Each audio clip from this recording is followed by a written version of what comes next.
Very much indeed. On that note, 2 imprisoned Americans have been released from Venezuela.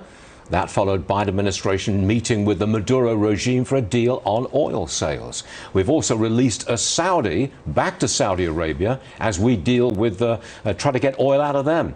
Congressman Greg Steube is with us right now. Congressman, let's get right at it. How do you feel about America's president dealing with tyrants and terrorists to get oil that he won't drill for in America? Yeah, it's an absolute disgrace that we're going to ask the Maduro regime, which, by the way, the United States doesn't even recognize him as the former leader of Venezuela. So we're going to deal with terrorists and the Iranians and beg the Saudis to produce oil when we could do it right here in America. When Trump left office, we were energy independent. We were exporting coal. We were exporting natural gas.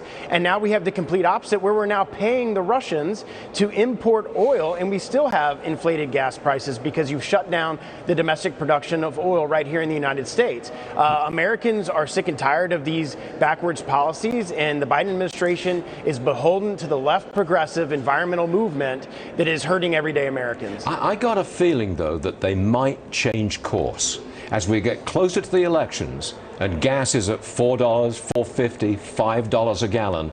They'll be under enormous pressure to change course and drill in America. You think it'll happen? I hope it'll happen, and I think those prices are going to continue to get a lot higher, especially if we're voting today on banning Russian oil here in Congress. If the White House is serious about banning Russian oil, but they've been importing tons of oil from Russia because they shut it down here domestically, where are they going to get it from if they're not going to be open to it domestically? That's going to drive up the price of gasoline for everyday Americans. I mean, we could be seeing $7, $8, $9, $10 a gas here in the United States, and that hurts low and middle income people. It doesn't hurt the wealthy earners in the United States. That hurts everyday Americans that are working 2 jobs to put food on the table for their families. At some point, the chokehold that the Greens have on the Democrat Party has to be broken. Otherwise, this is my opinion, they lose huge in November. Last 30 seconds to you, sir. Well, and I hope they do lose huge in November so that Republicans can take the House back and be a check on all these horrible leftist green policies that are destroying lives and destroying American jobs. Congressman Greg Steube, always with us and always great. Thank you very much for being here, sir. Thank you. I appreciate it very much. Thank you.